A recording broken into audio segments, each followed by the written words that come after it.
রাতের বেলায় আল্লাহ পাক রব্বুল আলামিন জিব্রাইল আমিনকে বললেন, জিব্রাইল জান্নাতের ভিতরে ঢুকো, জান্নাতি অলংকার নিয়া আর জান্নাতি পোশাক নিয়ে বাড়ি দুনিয়ার জমিনে যাও, বন্ধুর ঘরে যাও।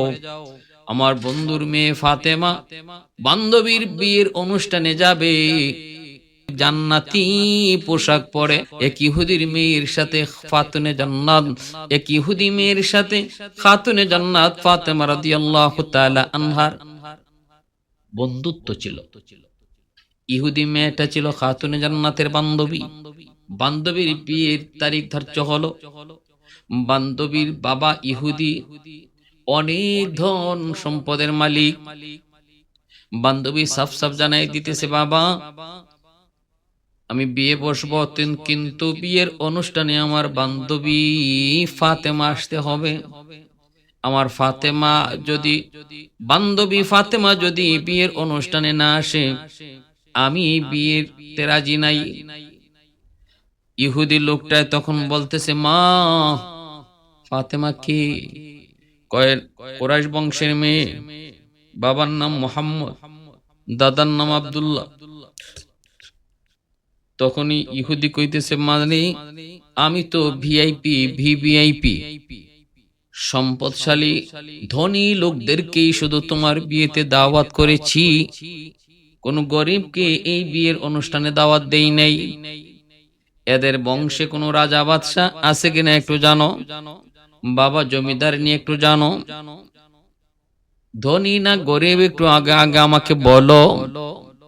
ইহুদি মেয়েটাই কই, বাবা ধনী হতেই পারে না, আমি আমার বান্ধবী ফাতেমাকে দেখেছি, পরনে এমন জামাও পরেছে যেই জামায় একাধিক তালি লাগানো। বাবা কয়, মা এমন যদি হয় আমার ইজ্জত নষ্ট করবি না, আমি ধনীদের পরিবেশে এমন একটা গরিব মেয়েকে কখনো দাওয়াত করতে পারি না। এমনি মেয়েটায় সাফ সাফ রাগ করে গুসা করে মাকে জানাই দিছে, মা গো খানা বন্ধ করলাম, যতক্ষণ পর্যন্ত আমার বান্ধবী ফাতেমা আমাদের বিয়ের অনুষ্ঠানে না আসবে, এই বিয়েতে আমি রাজি না। শুধু রাজি না তা না, খানা বন্ধ করলাম আর খানাও খাবো না। সাথে সাথে মেয়েটার মা তার বাবাকে যায় জানাই দিছে, স্বামীরে কইতেছে, স্বামী গো বিয়ে পরে আজকে 3 দিন হয়ে যায়, খবর রাখুনি, মেয়ে খায় না। বিয়ে তো পরে, আগে মেয়েরে তো বাঁচাও, বাঁচাইতে যদি হয় দ্রুত দ্রুত করে মেয়ের বান্ধবী ফাতেমাকে আনাও, নতুবা কিন্তু মেয়ে খানা বন্ধ করে দিয়েছে। এই কথা বলতেই বাবা মেয়েটার কাছে এসে বলতেছে, মা ঠিক আছে বুঝলাম সে তারা ধনী না, তারা গরিব, কিন্তু একটু খবর নিয়ে দেখো তাদের বংশে কোনো রাজা বাদশাহ ছিল কিনা, বংশে কোনো জমিদার ছিল কিনা। যদি এমনটাও থাকে তাহলে বলা যাবে অমুক জমিদারের নাতিন। বর্তমানে নাই, কিন্তু এমন জমিদার ফ্যামিলির এমন হতেই পারে, এক সময় খুব ধনী ছিল, জমিদার বংশ ছিল, বর্তমানে গরিব, এমনটা হওয়াটা স্বাভাবিক হতে পারে। আমি আমার ফ্রেন্ড সার্কেলকে কথাটা বলতে পারবো, যদিও তার পোশাক আশাক কম দামি, যদিও সবার সাথে তার পোশাক তার চালচলন মিলবে না, কারণ সে গরিব। প্রশ্ন করলে বলবো যে আজ গরিব, কিন্তু একদিন তারা খুব ধনী ছিল, জমিদারের বংশের। অতএব মা একটু খবর লো। বান্ধবী চিঠি লিখছে, ফাতেমা অত তারিখ আমার বিয়েতে তুমি যদি না আসো তাহলে আমি বিয়ে বসবো না, বিয়েতে আমি রাজি হব না। বান্ধবী তোমাকে আসাই লাগবে, কিন্তু আমার বাবা জানতে চেয়েছেন তোমাদের বংশে কোনো রাজা বাদশাহ ছিল কিনা, তোমাদের বংশে কোনো রাজা বাদশাহ বা জমিদার ছিল কিনা একটু বলো। খাতুনে জান্নাত ফাতেমা রাদিয়াল্লাহু তাআলা আনহা আল্লাহর নবী, রহমতের নবী, মায়ার নবী, আমার আপনার নবীর কাছে যায় দেখালেন। এই চিঠিটা দেখানো মাত্রই নবীজি বলতেছেন, মারি জবাব দাও, বলে দাও আমার বাবা বাদশাহ নন, আমার দাদাও বাদশাহ নন, কেউ জমিদার নন, কিন্তু আমার বাবা তিনি কে জানোনি? দুনিয়ার সকল বাদশাদেরকে যিনি বাদশা বানায়, দুনিয়ার সকল জমিদারকে যিনি জমিদার বানায়, সেই মালিকের বন্ধু হলেন আমার বাবা। নাম হলো মুহাম্মাদুর রাসূলুল্লাহ, উপাধি হলো রাহমাতুল লিল আলামিন। যেখানে আল্লাহর নাম সেখানে মুহাম্মাদুর রাসূলুল্লাহর নাম। যেখানে যতটুকু এরিয়া নিয়ে আল্লাহর খুদাই, ততটা এরিয়া নিয়ে আমার আপনার নবীর নবুয়ত। সুবহানাল্লাহ। আল্লাহ পাক রব্বুল আলামিন কয়, ওয়ারাফানা লাকা যিকরাক, বন্ধু আমি তোমার নামকে উঁচু করব, তোমার নামকে আমি উঁচু করব। করছেনই তো আল্লাহ। কেমনে করছেন? জিব্রাইল আমিন মায়ের নবীকে এসে বললেন, আল্লাহর নবী কথা সাহাবায়ে কেরামদেরকে শোনাইলেন। সাহাবায়ে কেরাম বললেন, নবী গো, কেমন করে আল্লাহ পাক আপনার নামকে উঁচু করলেন? আল্লাহর নবীকে আমি জিব্রাইলকে জিজ্ঞেস করেছি। জিব্রাইল কয়, নবী গো আমি আল্লাহকে জিজ্ঞাসা আসি। আল্লাহর জিজ্ঞাসা এসে কয়, নবী গো আল্লাহ বলছেন, যেখানে আল্লাহর নাম উচ্চারণ হবে সেখানে মুহাম্মাদুর রাসূলুল্লাহর নাম উচ্চারণ হবে। বাংলার জমিনে আজানের মধ্যে মুয়াজ্জিন আল্লাহর নাম উচ্চারণ করবে, সাথে সাথে মুহাম্মাদুর রাসূলুল্লাহর নাম উচ্চারণ হবে। আল্লাহু আকবার, আল্লাহু আকবার, আশহাদু আল্লা ইলাহা ইল্লাল্লাহ, আশহাদু আন্না মুহাম্মাদুর রাসূলুল্লাহ। দেখেন আল্লাহর নাম আছে, নবীজির নামও আছে। তাকবীর, তাকবীর দেওয়ার সময় সেখানে আল্লাহর নাম, নবীর নাম। নামাজের মধ্যে আল্লাহ পাকের নাম, নবীর নাম। জানাজার ভিতরেও আল্লাহর নাম, নবীর নাম। সর্ব জায়গায় আল্লাহ পাক কয়, বন্ধু যেখানে আমার নাম সেখানেই তোমার নাম। পৃথিবীতে এমন কোন জায়গায়, এমন কোন সময় বাদ যাবে না যেই জায়গায়, যেই সময়টাতে পৃথিবীতে এমন কোন একটা সময়, এমন কোন একটা সেকেন্ড বাদ যায় না যেই সময়টাতে আল্লাহর নামের সাথে আমার আপনার নবীর নাম উচ্চারণ হয় না। তাকবীর মে কালমা মে নামাজো মে ইয়াজা মে, तकबीर में कलमा में नमाजों में यज़ा में है नाम यला ही से मिला नाम मोहम्मद, है नाम यला ही से मिला नाम मोहम्मद। फरमाते हैं आदम को मुझे खुल्द तरी में लिखा हुआ तो बाब मिला नाम मोहम्मद, लिखा हुआ तो बाब मिला नाम मोहम्मद। महबूब ने कहा सल्ले अला नाम मोहम्मद, आंखों की जिया दिल की जिला नाम मोहम्मद, आंखों की जिया दिल की जिला नाम मोहम्मद। এজন্য আল্লাহ পাক রব্বুল আলামিন কয়, বন্ধু তোমাকে তামাম জগতের জন্য আমি আল্লাহ রাহমাতুল লিল আলামিন বানায় পাঠাইছি। আমি আল্লাহ রব্বুল আলামিন, আর তুমি হলে রাহমাতুল লিল আলামিন। ওমা আরসালনাকা ইল্লা রাহমাতাল লিল আলামিন। খাতুনে জান্নাত বলতেছে, বান্ধবী আমার বাবা কোনো বাদশা নন, আমার দাদাও কোনো জমিদার নন, কিন্তু দুনিয়ার সকল বাদশাদেরকে যিনি বাদশা বানান, জমিদারকে যিনি জমিদার বানান, সেই মালিকের বন্ধু হলেন আমার আব্বা। নাম হলো মুহাম্মাদুর রাসূলুল্লাহ। আমি তোমার বিয়েতে আসব, আমি তোমার বিয়েতে আসব। চিঠি আইসা পৌঁছা মাত্রই ইহুদি মেয়েটা বাবাকে চিঠিটা নিয়ে দেখাইলো। বলতেছে, আব্বা এই যে আমার বান্ধবী চিঠির উত্তর দিয়েছে, আমার চিঠির উত্তর দিয়েছে। লোকটা বলতেছে, তার আত্মীয় স্বজনের ভিতরে কেউ কি রাজা বাদশা ছিল নি?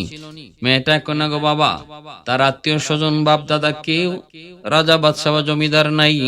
কথা হলে কেমনে কি? কয় না, তবে সে বলছে দুনিয়ার সকল রাজা বাদশাকে যিনি রাজা বানায়, বাদশা বানায়, সেই মালিকের বন্ধু হলো তার বাবা, নাম মুহাম্মাদুর রাসূলুল্লাহ। আর বলেছে সে এই অনুষ্ঠানে আমার বিয়েতে আসবে। ঠিক আছে, এইবার ইহুদি লোকটাও মেনে নিল। ঠিক আছে রে মা, একটু বলিস যেন একটু ভালো কাপড় চোপড় পরে আসে, কারণ এখানে অনেক দামি দামি লোকরা আসবে, অনেক ধনী ধনী লোকরা থাকবে, একটু ভালো কাপড় চোপড় পরে যেন আসে।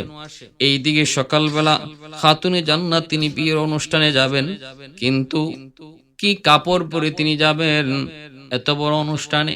আল্লাহর নবীকে বললেন, বাবা গো, আগামীকাল আমি আমার বান্ধবীর বিয়েতে যাব, কিন্তু কি কাপড় পরে যাব, কি পোশাক পরে যাব?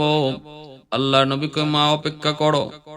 রাতের বেলায় আল্লাহ পাক রব্বুল আলামিন জিবরাইল আমিনকে বললেন, জিবরাইল জান্নাতের ভিতরে ঢুকো, জান্নাতি অলংকার নিয়া আর জান্নাতি পোশাক নিয়ে বাড়ি দুনিয়ার জমিনে যাও, বন্ধুর ঘরে যাও। আমার বন্ধুর মেয়ে ফাতেমা বান্ধবীর বিয়ের অনুষ্ঠানে যাবে।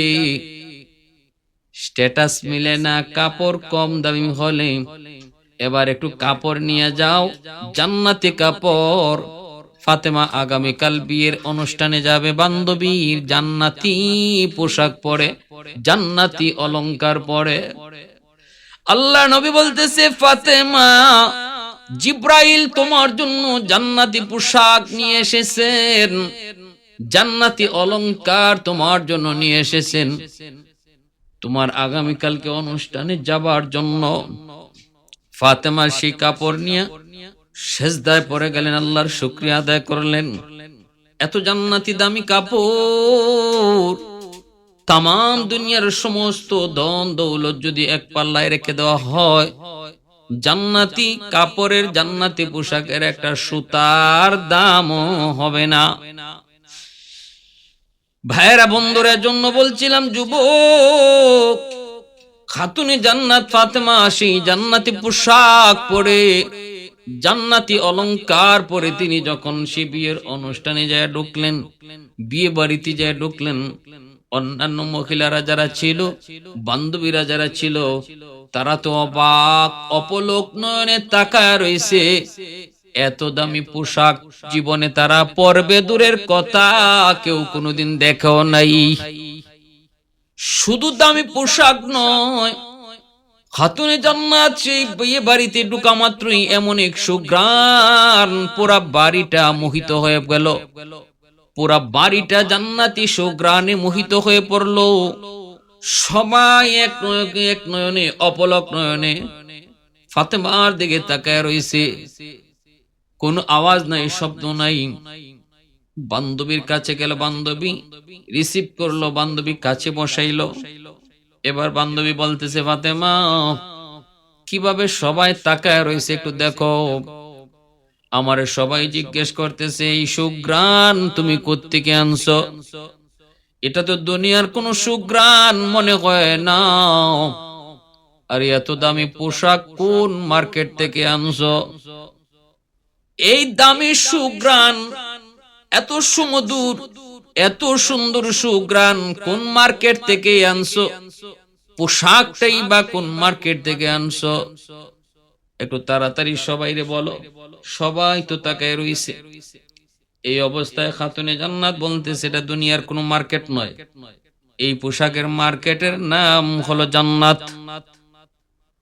কও কি বলে? হ, এই সুগন্ধি পাওয়ার মার্কেটও দুনিয়ার কোনো মার্কেট নয়, এই সুগন্ধি পাওয়ার মার্কেটের নামও হলো জান্নাত, মার্কেটের নাম হলো জান্নাত। কই বুঝলাম, তাহলে এই মার্কেটে যাইতে হয় কোন রাস্তায়? কই রাস্তার নাম হলো সিরাতে মুস্তাকিম। বুঝলাম, কেমনে যাইতে হয়, কোন গাড়ি দিয়ে যাইতে হয়?